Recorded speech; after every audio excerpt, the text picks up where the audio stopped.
ஏசாயா அதிகாரம் 2. ஆமோத்சின் குமாரனாகிய ஏசாயா யூதாவையும் எருசலேமையும் குறித்து கண்ட தரிசனம். கடைசி நாட்களில் கர்த்தருடைய ஆலயமாகிய பர்வதம் பர்வதங்களின் கொடுமுடியில் ஸ்தாபிக்கப்பட்டு மலைகளுக்கு மேலாய் உயர்த்தப்படும். எல்லா ஜாதிகளும் அதற்கு ஓடி வருவார்கள். திரளான ஜனங்கள் புறப்பட்டு வந்து, நாம் கர்த்தரின் பர்வதத்துக்கும் யாக்கோபின் தேவனுடைய ஆலயத்துக்கும் போவோம் வாருங்கள். அவர் தமது வழிகளை நமக்கு போதிப்பார், நாம் அவர் பாதைகளில் நடப்போம் என்பார்கள். ஏனெனில் சீயோனிலிருந்து வேதமும் எருசலேமிலிருந்து கர்த்தரின் வசனமும் வெளிப்படும். அவர் ஜாதிகளுக்குள் நியாயம் தீர்த்து திரளான ஜனங்களை கடிந்து கொள்வார். அப்பொழுது அவர்கள் தங்கள் பட்டயங்களை மண்வெட்டிகளாகவும் தங்கள் ஈட்டிகளை அரிவாள்களாகவும் அடிப்பார்கள். ஜாதிக்கு விரோதமாய் ஜாதி பட்டயம் எடுப்பதில்லை, இனி அவர்கள் யுத்தத்தை கற்பதும் இல்லை. யாக்கோபின் வம்சத்தாரே, கர்த்தரின் வெளிச்சத்திலே நடப்போம் வாருங்கள். யாக்கோபின் வம்சத்தாராகிய உம்முடைய ஜனத்தை கை நெகிழ்ந்தீர். அவர்கள் கீழ்த்திசையாரின் போதகத்தால் நிறைந்து பெலிஸ்தரை போல் நாள் பார்க்கிறவர்களாயிருந்து அந்நிய புத்திரர் மேல் பிரியப்படுகிறார்களே. அவர்கள் தேசம் வெள்ளியினாலும் பொன்னினாலும் நிறைந்திருக்கிறது. அவர்கள் பொக்கிசங்களுக்கு முடிவில்லை. அவர்கள் தேசம் குதிரைகளாலும் நிறைந்திருக்கிறது. அவர்கள் ரதங்களுக்கும் முடிவில்லை. அவர்கள் தேசம் விக்கிரகங்களாலும் நிறைந்திருக்கிறது.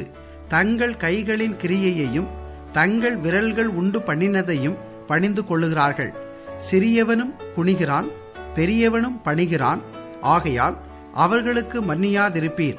கர்த்தரின் பயங்கரத்திற்கும் அவருடைய மகிமை பிரதாபத்திற்கும் விலகி நீ கண்மலையில் ஒதுங்கி மண்ணில் ஒளித்துக்கொள். நரரின் மேட்டுமையான கண்கள் தாழ்த்தப்படும், மனுஷரின் வீராப்பும் தனியும். கர்த்தர் ஒருவரே அந்நாளில் உயர்ந்திருப்பார். எல்லாம் தாழ்த்தப்படும் பொருட்டு சேனைகளுடைய கர்த்தரின் நாளானது பெருமையும் மேட்டுமையுமானவை எல்லாவற்றின் மேலும் உயர்ந்தவை எல்லாவற்றின் மேலும் லீபனோனில் உள்ள உயரமும் ஓங்களுமான எல்லா கேதுருக்களின் மேலும் பாசானில் உள்ள எல்லா கர்வாலி மரங்களின் மேலும் உன்னதமான எல்லா பர்வதங்களின் மேலும் உயரமான எல்லா மலைகளின் மேலும் உயர்ந்த எல்லா கோபுரத்தின் மேலும் அரணான எல்லா மதிலின் மேலும் தர்சீசின் கப்பல்கள் எல்லாவற்றின் மேலும் எல்லா சித்திர வினோதங்களின் மேலும் வரும். அப்பொழுது நரரின் மேட்டுமை தாழ்ந்து மனுஷரின் வீராப்பு தனியும். கர்த்தர் ஒருவரே அந்நாளில் உயர்ந்திருப்பார். விக்கிரகங்கள் கட்டோடே ஒளிந்து போம். பூமியை தத்தளிக்க பண்ண கர்த்தர் எழும்பும் போது அவருடைய பயங்கரத்திற்கும் அவருடைய மகிமை பிரதாபத்திற்கும் விலகி கண்மலைகளின் கெபிகளிலும் பூமியின் குகைகளிலும் புகுந்து கொள்வார்கள். பூமியை தத்தளிக்க பண்ண கர்த்தர் எழும்பும் அந்நாளிலே அவருடைய பயங்கரத்திற்கும் அவருடைய மகிமை பிரதாபத்திற்கும் விலகி கண்மலைகளின் வெடிப்புகளிலும் குன்றுகளின் சந்துகளிலும் புகுந்து கொள்ளும்படிக்கு மனுஷன் பணிந்து கொள்ள தனக்கு உண்டாக்கி இருந்த தன் வெள்ளி விக்கிரகங்களையும் தன் பொன் விக்கிரகங்களையும் மூஞ்சூர்களுக்கும் துரிஞ்சில்களுக்கும் எரிந்து விடுவான். நாசியிலே சுவாசமுள்ள மனுஷனை நம்புவதை விட்டு விடுங்கள். எண்ணப்படுவதற்கு அவன் எம்மாத்திரம்.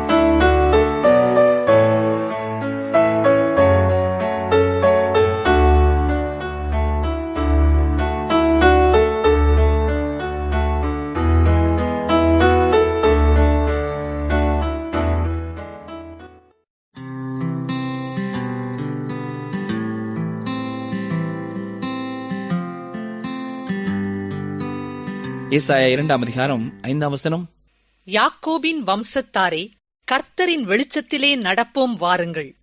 நாம் கர்த்தரின் வெளிச்சத்திலே நடந்தாலே சமாதானம் உண்டாயிருக்கும். இப்பொழுது மட்டுமல்ல, எதிர்காலத்திலேயும் நாம் சமாதானம் உள்ளவர்களாக இருப்போம். அவரை விட்டுவிட்டால் நாம் ஒருபொழுதும் சமாதானத்தை பெற்றுக்கொள்ள முடியாது.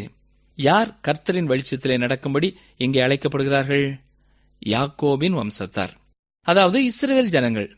அருமையானவர்களே, ஆவிக்குரிய இஸ்ரவேல் ஜனங்களே தேவனுடைய வெளிச்சத்திலே நடக்க முடியும். நீங்கள் தேவனுடைய ஜனங்களாக மாறிவிட்டீர்களா? அவருடைய வெளிச்சத்திலே நடக்க விருப்பமுடையவர்களாக இருக்கிறீர்களா? இதை நீங்கள் தான் தீர்மானிக்க வேண்டும். ஏசாயா 2 அதிகாரம் 6 முதல் 9 வரை பாருங்கள். யாக்கோபின் வம்சத்தாராகிய உம்முடைய ஜனத்தை கை நெகிழ்ந்தீர். அவர்கள் கீழ்த்திசையாரின் போதகத்தால் நிறைந்து பெலிஸ்தரைப் போல் நாள் பார்க்கிறவர்களாயிருந்து அந்நிய புத்திரர் மேல் பிரியப்படுகிறார்களே. அவர்கள் தேசம் வெள்ளியினாலும் பொன்னினாலும் நிறைந்திருக்கிறது. அவர்கள் பொக்கிஷங்களுக்கு முடிவில்லை. அவர்கள் தேசம் குதிரைகளாலும் நிறைந்திருக்கிறது. அவர்கள் ரதங்களுக்கும் முடிவில்லை. அவர்கள் தேசம் விக்கிரகங்களாலும் நிறைந்திருக்கிறது. தங்கள் கைகளின் கிரியையையும் தங்கள் விரல்கள் உண்டு பண்ணினதையும் பணிந்து கொள்கிறார்கள். சிறியவனும் குனிகிறான், பெரியவனும் பணிகிறான். ஆகையால் அவர்களுக்கு மன்னியாதிருப்பீர். யூதா ஜனங்கள் மற்ற ஜனங்களிடமிருந்து கற்றுக்கொண்ட காரியங்களை பற்றி இங்கே பார்க்கிறோம். இவர்கள் இந்த புறஜாதியாரிடமிருந்து அநேக புதிய ஆலோசனைகளை பெற்று அதை பின்பற்றுவதிலே விருப்பம் கொண்டார்கள். அசீரியர்கள், பாபிலோனியர்கள் போன்றவர்களின் சமய கருத்துக்களை தங்கள் வழிபாட்டிலேயும் புகுத்தினார்கள். அவர்களைப் போல சிருஷ்டிகரை தொழாமல் சிருஷ்டிக்கப்பட்ட பொருட்களை வணங்கினார்கள். இன்னும் சில வேதத்திற்கு புறமான காரியங்களிலே ஈடுபட்டார்கள். எனவே தேவன் அவர்களை மன்னிக்கவில்லை என்று இங்கே பார்க்கிறோம். ஆம் அருமையானவர்களே, உங்கள் விசுவாச வாழ்க்கைக்குள்ளே மற்றவர்களுடைய வேதத்திற்கு புறமான கருத்துக்கள் எவ்வளவு தூரம் உங்களுக்குள் புகுந்திருக்கிறது என்று சற்றே உட்கார்ந்து யோசித்து பாருங்கள். அவைகளை ஜெபத்துடன் கண்டுபிடித்து உங்களை விட்டு அகற்றுங்கள். நீங்கள் அப்பொழுது தேவனுடைய மன்னிப்பை முழுமையாக பெற்றுக்கொள்ள முடியும். எனக்கு அருமையான சகோதரனே, சகோதரியே, ஆண்டவர் இப்பொழுது எந்த காரியத்தை குறித்து உங்கள் இருதயத்திலே பேசிக் கொண்டிருக்கிறாரோ அதை குறித்து நீங்கள் ஆழமாய் சிந்தித்து ஒரு தெளிவான தீர்மானத்துக்குள்ளே கடந்து வாருங்கள். ஏசாயா 2 அதிகாரம் 10 முதல் 12 வரை பாருங்கள். கர்த்தரின் பயங்கரத்திற்கும் அவருடைய மகிமை பிரதாபத்திற்கும் விலகி நீ கன்மலையில் ஒதுங்கி மண்ணில் ஒளித்துக்கொள். நரரின் மேட்டுமையான கண்கள் தாழ்த்தப்படும், மனுஷரின் வீராப்பும் தணியும். கர்த்தர் ஒருவரே அந்நாளில் உயர்ந்திருப்பார். எல்லாம் தாழ்த்தப்படும் பொருட்டு சேனைகளுடைய கர்த்தரின் நாளானது பெருமையும் மேட்டிமையுமானவை எல்லாவற்றின் மேலும், உயர்ந்தவை எல்லாவற்றின் மேலும். இங்கே தேவன் பெருமையுள்ள மனிதனுடைய எண்ணங்களையும் செய்கைகளையும் தாழ்த்துவார் என்று பார்க்கிறோம். தன்னைத்தானே ஆண்டு கொள்ள முடியும் என்று நினைக்கிறவனையும், தேவனுடைய உதவி இல்லாமல் உலகை ஆண்டுவிட முடியும் என்று நினைக்கிறவனையும் அவர் தாழ்த்துவார். அவனுடைய எண்ணங்களை ஒன்றுமில்லாமல் போக பண்ணுவார். ஏசாயா 2 அதிகாரம் 13 லீபனோனிலுள்ள உயரமும் ஓங்கலுமான எல்லா கேதுருக்களின் மேலும் பாசானிலுள்ள எல்லா கர்வாலி மரங்களின் மேலும். இந்த கேதுரு மரம் உயரமும் ஓங்கலுமாயிருப்பதாலே பெருமை கொள்கிறது. பாசானில் உள்ள கர்வாலி மரம் மிக திடமானவை, ஆகவே அதற்கு பெருமை. இவை எல்லாமே மனிதருக்கு வரும் பெருமையை வெளிப்படுத்துகிறது. உயரமும் ஓங்கலும் திடமாயிருப்பதனாலே ஒரு மனிதனுக்கு பெருமை தோன்றுமானால் கர்த்தர் அதையும் கீழ்ப்படுத்துவார். தேவனுடைய ஜனங்கள் மாம்சத்தின் காரியத்திலே பெருமை பாராட்டக்கூடாது என்று வேதத்திலே அறிகிறோம். நம்மை நாமே சற்று சிந்தித்து பார்ப்போமா? நமக்கு இந்த உலகத்திலே ஆண்டவர் கொடுத்திருக்கிற ஏதாவது ஒரு ஆசீர்வாதத்தை குறித்து, மற்றவர்களை விட வித்தியாசமாக நமக்கு கொடுத்திருக்கிற ஏதாவது ஒரு காரியத்தை குறித்து நாம் பெருமை பாராட்டி கொண்டிருக்கிறோமா? சற்றே சிந்தித்து பார்ப்போம். ஏசாயா 2 அதிகாரம் 14 வாருங்கள். உன்னதமான எல்லா பர்வதங்களின் மேலும் உயரமான எல்லா மலைகளின் மேலும். இது ஆட்சியையும் சமுதாயத்தையும் குறிக்கிறது. 15 பாருங்கள். உயர்ந்த எல்லா கோபுரத்தின் மேலும் அரணான எல்லா மதிலின் மேலும். இந்த வசனம் இராணுவத்தை குறிக்கிறது.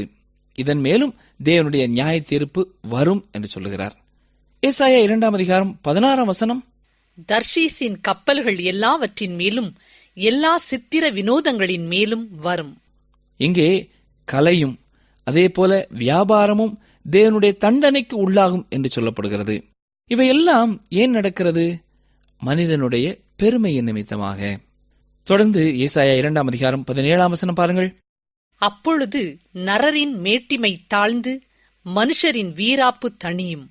கர்த்தர் ஒருவரே அந்நாளில் உயர்ந்திருப்பார். தேவன் எல்லாருடைய மேட்டிமையையும் விருப்பத்தையும் தணிய பண்ணுவார். அவர் நாமமே உயர்ந்திருக்கும்.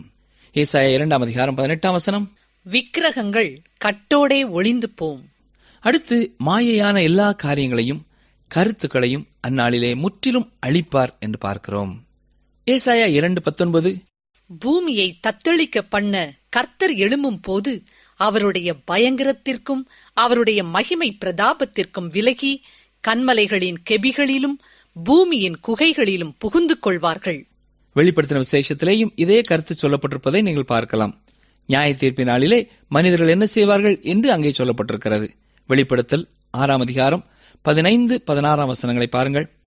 பூமியின் ராஜாக்களும் பெரியோர்களும் ஐஸ்வர்யவான்களும் சேனை தலைவர்களும் பலவான்களும் அடிமைகள் யாவரும் சுயாதீனர் யாவரும் பர்வதங்களின் குகைகளிலும் கன்மலைகளிலும் ஒளித்துக் கொண்டு பர்வதங்களையும் கன்மலைகளையும் நோக்கி, நீங்கள் எங்கள் மேல் விழுந்து சிங்காசனத்தின் மேல் வீற்றிருக்கிறவருடைய முகத்திற்கும் ஆட்டுக்குட்டியானவருடைய கோபத்திற்கும் எங்களை மறைத்துக் கொள்ளுங்கள் என்பார்கள் என்று வாசிக்கிறோம்.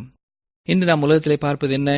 பொருளாதாரம், வணிகம், கலை, நிர்வாகம், இன்னும் இது போன்றவற்றிலும் நம் மனிதனுடைய வீராப்பையும் பெருமையையும் தான் பார்க்கிறோம். சமயத்திலேயும் இவை புகாமல் இல்லை. மனிதனுடைய பெருமை எல்லாம் தாழ்த்தப்படும் நாள் ஒன்று வருகிறது. அப்பொழுது இயேசு கிறிஸ்துவே பூமியில் உயர்ந்து நிற்பார்.